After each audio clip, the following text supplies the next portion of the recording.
Hello students, welcome to O2 exams. मैं हूं सोनम और आज इस वीडियो में हम बात करने वाले हैं उत्तर प्रदेश कांस्टेबल भर्ती 2023 के लिए जीके जीएस प्रैक्टिस सेट 1 को कवर करने वाले हैं। तो आप लोग अपने सोनम मैम के साथ वीडियो के लास्ट तक बने रहिएगा। और फ्रेंड्स, आपको बता दें यह वीडियो आप सबके लिए काफ़ी शानदार होने वाली है। जितने भी यूपी कांस्टेबल की तैयारी कर रहे हैं उन सभी के लिए जीके जीएस का जो प्रैक्टिस सेट हम करा रहे हैं यह काफ़ी ज़्यादा हेल्पफुल होने वाला है। और फ्रेंड्स, अगर आप हमारे चैनल पर नया विजिट किए हैं तो प्लीज़ चैनल सब्सक्राइब कर लें O2 एग्जाम्स को। और दोस्तों, वीडियो के लास्ट तक बने रहिएगा। अगर आपको वीडियो अच्छी लगती है, हेल्पफुल लगती है तो प्लीज़ वीडियो को लाइक और चैनल सब्सक्राइब जरूर करिएगा। चलिए फ्रेंड्स, चलते हैं पहले क्वेश्चन की तरफ। पहला क्वेश्चन आपका है, गंगा नदी पर पेयजल हेतु लव कुश बैराज कहाँ बनाया गया है? तो राइट आंसर हो जाएगा आपका कानपुर में। कानपुर से आपकी गंगा नदी बहती है, वहाँ पे आपकी लव कुश बैराज बनाया गया है कानपुर में। अगर हम बात करें इसका अन्य नाम क्या है, इसे गंगा बैराज भी कहा जाता है। अगर बात करें दोस्तों कि कानपुर में और क्या स्थित है, तो कानपुर में आपका यह जो आपका लव कुश बैराज स्थित है। इसके अलावा यहाँ पे आपका मोती मस्जिद भी स्थित है, याद रखिएगा। मोती मस्जिद तो कई हैं, लेकिन जो आपका उत्तर प्रदेश में है वह कानपुर में स्थित है, यह भी आपको याद रखना है। चलिए नेक्स्ट देखेंगे हम अगले क्वेश्चन की तरफ। अगला क्वेश्चन आपका है, निम्नलिखित में से कौन सा नदी बंगाल की खाड़ी में नहीं गिरती है? तो राइट आंसर हो जाएगा आपका नर्मदा नदी। नर्मदा नदी जो होती है दोस्तों, यह आपके बंगाल की खाड़ी में नहीं गिरती है, अपना मुहाना बंगाल की खाड़ी नहीं बनाती है। यह कहाँ गिरती है, तब यह जानते हैं कहाँ गिरती है। यह आपकी गिरती है खंभात की खाड़ी में। ठीक है, खंभात की खाड़ी में गिरती है आपकी नर्मदा नदी। खंभात की खाड़ी में गिरने वाले जो नदी हैं वह हमने ट्रिक बताए थे, अपने ही नाम सोनम। तो दोस्तों, आप अपने सोनम मैम से जब यह प्रैक्टिस सेट कर रहे हैं तो आप अपने सोनम मैम का नाम रखिएगा याद। यहाँ से आपको बता दें, खंभात में खिलने वाली जो आपकी नदियाँ हैं वह हैं साबरमती, नर्मदा, माही, इसके अलावा ताप्ती। ठीक है, यह दोनों आपको, यह जो 4 नदियाँ हैं साबरमती, नर्मदा, माही, ताप्ती, यह आपकी खंभात की खाड़ी में गिरने वाली नदियाँ हैं।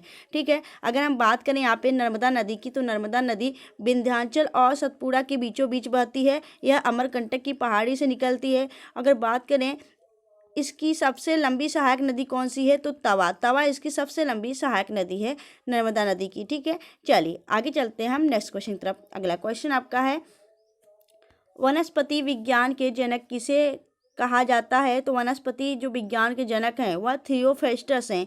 Option be the right answer. ठीक है, जीव विज्ञान के जनक कौन है? तो अरस्तु हैं। वहीं अगर बात करें हम कि जो इंटरनेट है, इंटरनेट का जन्मदाता किसे कहा जाता है? तो विंट सर्प को कहा जाता है। और अगर बात करें इतिहास का जनक हेरोडोटस को कहा जाता है। ठीक है, तो इसमें आपका राइट आंसर हो जाएगा ऑप्शन बी। ठीक है, वनस्पति विज्ञान के जनक कौन है? थियोफेस्टस। चलिए नेक्स्ट देखेंगे हम अगले क्वेश्चन की तरफ। अगला क्वेश्चन आपका है, मधुमलाई पशु विहार स्थित है कहाँ पे? तो यह तमिलनाडु में स्थित है, मधुमलाई पशु विहार। ठीक है, बात करेंगे तमिलनाडु के बारे में, तो तमिलनाडु की अभी हाल ही में वहाँ पे टाइगर रिजर्व है, सत्यमंगलम टाइगर रिजर्व। उसको टू गुड़े जो सत्यमंगलम टाइगर रिजर्व दोस्तों से टी गुड़े 2 का अवार्ड दिया गया था। यह बाघों की जनसंख्या ज़्यादा होने के लिए दिया जाता है। तो 2022 में इसे दिया गया था यह अवार्ड, याद रखिएगा, सत्यमंगलम टाइगर रिजर्व को, जो कि तमिलनाडु में स्थित है। ठीक है, और मधुमलाई पशु विहार भी आपके तमिलनाडु में स्थित है। इसके अलावा अगर बात करें हम तमिलनाडु की, तो तमिलनाडु की राजधानी हो जाती है क्या? तो तमिलनाडु की राजधानी हो जाती है चेन्नई। और यहाँ के जो CM है वह है MK स्टालिन। और यहाँ के जो गवर्नर हैं वह कौन है? तो आर्यन रवि यहाँ के गवर्नर हैं। ठीक है, याद रखिएगा।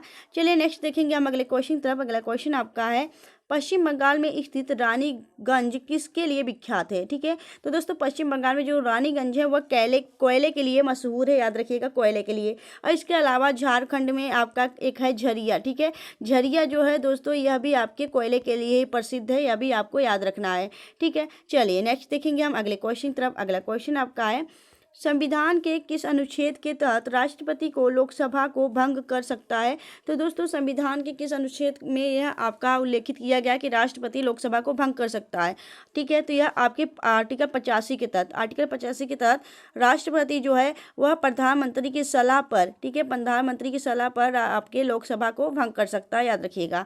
चलिए नेक्स्ट देखेंगे हम अगले क्वेश्चन की तरफ। अगला क्वेश्चन आपका है, प्रधानमंत्री किसान सम्मान निधि योजना किस वर्ष आरंभ की गई थी? तो राइट आंसर हो जाएगा आपका यह 24 फरवरी 2019 में। ठीक है, 24 फरवरी 2019 में आपकी प्रधानमंत्री किसान सम्मान निधि योजना की शुरुआत की गई थी, याद रखिएगा, इंपॉर्टेंट है। आगे देखेंगे अगला क्वेश्चन आपका है कि अंतर्राष्ट्रीय जैव विविधता दिवस कब मनाया जाता है? तो दोस्तों 22 मई को आपका आपका अंतर्राष्ट्रीय जैव विविधता दिवस मनाया जाता है। इसके अलावा अगर हम बात करें यहाँ पे 1 मार्च की, तो 1 मार्च में आपका शून्य भेदभाव दिवस मनाया जाता है। वहीं 21 जून की बात करें तो 21 जून को आप सभी जानते हैं आपका अंतर्राष्ट्रीय क्या मनाया जाता है, योग दिवस मनाया जाता है। और यह जो आपका 11 जुलाई है तो आपका विश्व जनसंख्या दिवस मनाया जाता है। यह सभी डे आपको याद रखनी है, इंपॉर्टेंट है आपके एग्जाम के लिए। चलिए नेक्स्ट देखेंगे हम अगले क्वेश्चन तरफ। अगला क्वेश्चन आपका है पंचवर्षीय योजना, ठीक है। 5वीं जो पंचवर्षीय योजना है वह किस मॉडल पे आधारित है।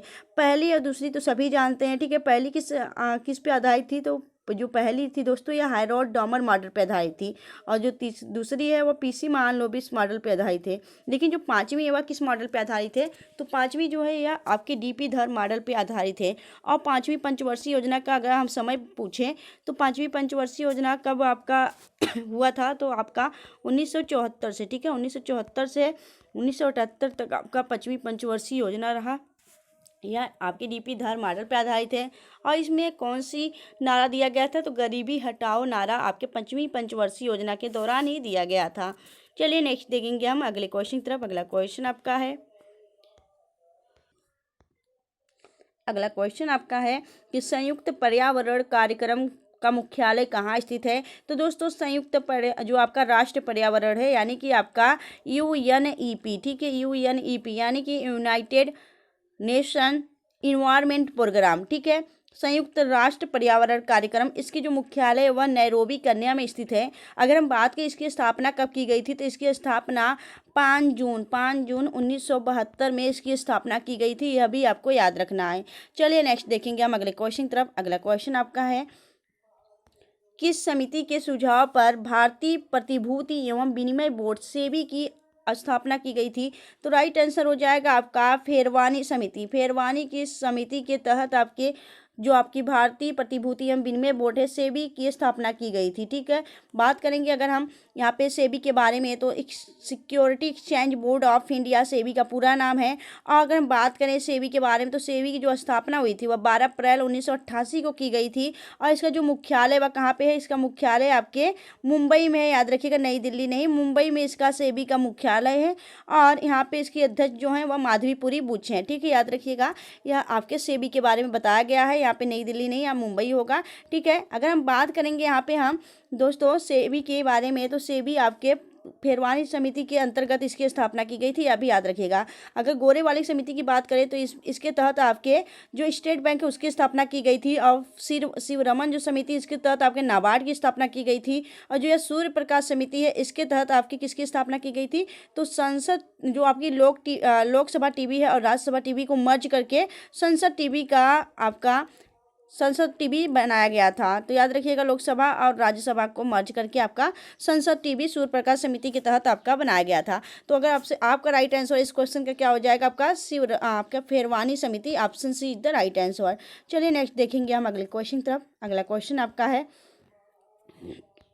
सवाई मानसिंह क्रिकेट स्टेडियम किस राज्य में स्थित है। तो दोस्तों सवाई मानसिंह जो क्रिकेट स्टेडियम है वह आपके जयपुर राजस्थान में स्थित है, ठीक है। वहीं अगर बात करें मुढेरा गुजरात में कौन सा स्टेडियम है, तो दोस्तों जो आपका गुजरात में है, यहाँ पे आपका विश्व का सबसे बड़ा स्टेडियम जो क्रिकेट स्टेडियम वो कौन सा है, तो यहाँ पे गुजरात में है आपका नरेंद्र मोदी स्टेडियम, ठीक है। नरेंद्र मोदी स्टेडियम याद रखिएगा। चलिए नेक्स्ट देखेंगे हम अगले क्वेश्चन की तरफ। अगला क्वेश्चन आपका है किस वर्ष भारत में 6 बैंकों का राष्ट्रीयकरण किया गया था।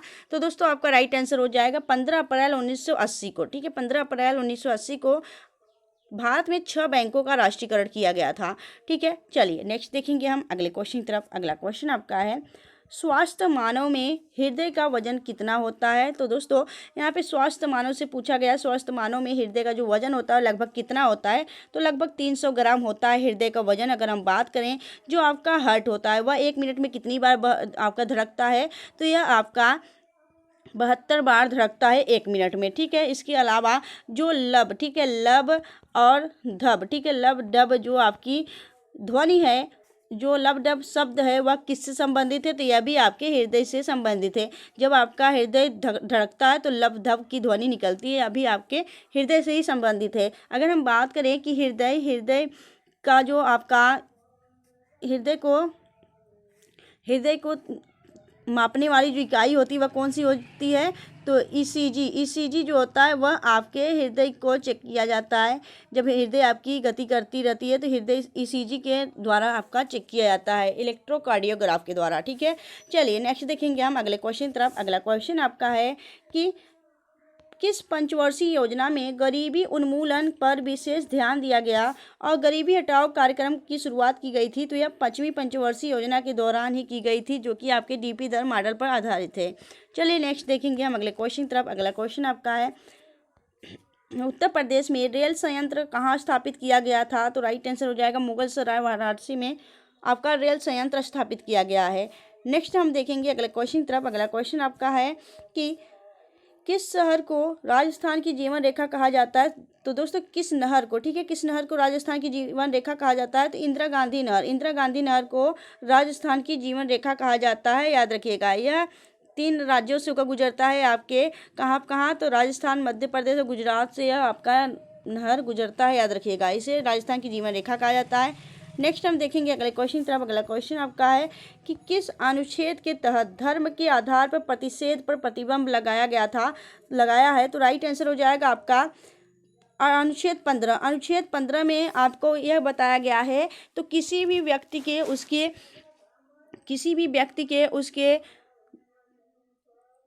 उसके लिंग, स्थान, जन्म स्थान, ठीक है, और धर्म से किसी भी प्रकार का कोई भी प्रतिषेध नहीं लगाया गया है, याद रखिएगा।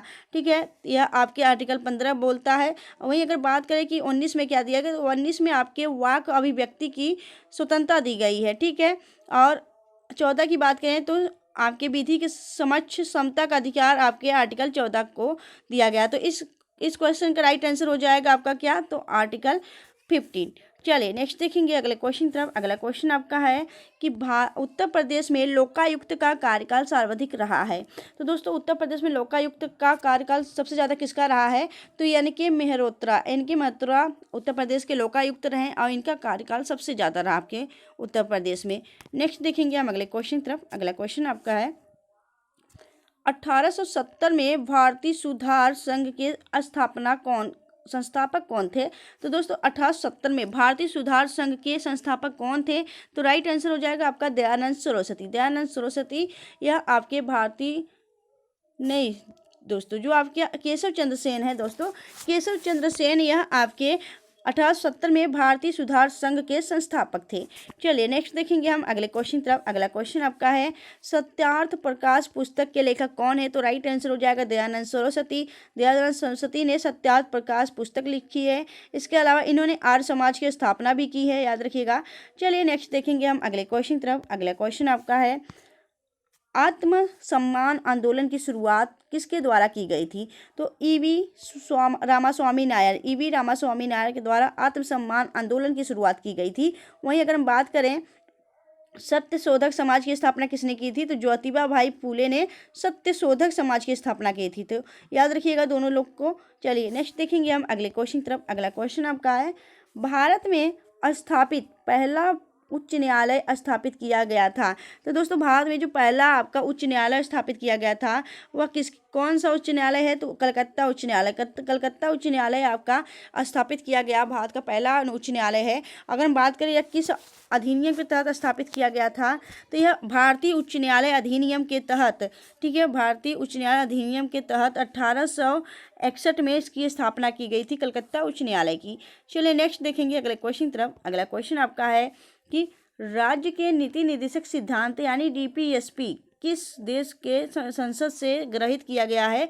तो आयरलैंड। ठीक है, डीपीएसपी जो है आयरलैंड के संसद से ग्रहित किया गया भारतीय संविधान में। और यह जो आपका डीपीएसपी है यह भाग 4 में, ठीक है, भाग 4 में किस आर्टिकल के अंतर्गत दिया गया है? तो यह आर्टिकल आपके 36 से लेके 51 तक आपका डीपीएसपी दिया गया है, यह भी आपको याद रखना है। चलिए नेक्स्ट देखेंगे हम अगले क्वेश्चन तरफ। अगला क्वेश्चन आपका है कि बेनिया जलप्रपात भारत के किस राज्य में स्थित है? तो बेनिया जलप्रपात स्थित है आपके मेघालय राज्य में। अगर हम बात करें मेघालय में एक स्थान है आपका सबसे ज़्यादा जहाँ आपकी वर्षा होती है, तो वह कौन सा स्थान है दोस्तों? आपका कौन सा स्थान है? तो मासिन राम में सबसे ज़्यादा आपकी वर्षा होने को देखने को मिलती है। अगर हम बात करें कि मेघालय में कौन कौन सी पहाड़ियाँ हैं दोस्तों? गारो खासी जयंतियाँ, ठीक है, गारो खासी और जयंतियाँ, ये जो आपकी पहाड़ियाँ हैं वह कहाँ मिलती हैं आपको, या देखने को मिलती है मेघालय स्टेट में। ठीक है, याद रखिएगा, यह उत्तर पूर्वी राज्य है। चलिए आगे दोस्तों, तो दोस्तों हमने टोटल 25 क्वेश्चन कवर किए हैं इस प्रैक्टिस सेट में। तो आपको वीडियो कैसी लगी आप हमें कमेंट सेक्शन में कमेंट कर जो बताइएगा। अगर आपको वीडियो अच्छी लगी हो, हेल्प लगी हो, तो प्लीज़ वीडियो को लाइक, शेयर और सब्सक्राइब जरूर करिएगा। और ज्वाइन कर लीजिए हमारा टेलीग्राम चैनल, जिसका आपको वीडियो के डिस्क्रिप्शन में लिंक दिया गया, आप वहाँ से टेलीग्राम ज्वाइन कर सकते हैं, ऑटो एग्जाम टेलीग्राम। ठीक है, वहाँ पे आपको इस वीडियो का जो आपका इस वीडियो का है दोस्तों PDF, वहाँ पे फ्री आपको मिल जाएगा, तो आप वहाँ से डाउनलोड कर लीजिएगा। चलिए फ्रेंड्स दोस्तों, मिलेंगे आपसे नेक्स्ट वीडियो में ऐसे ही बेस्ट कंटेंट के साथ। तब तक के लिए bye bye and thanks for watching.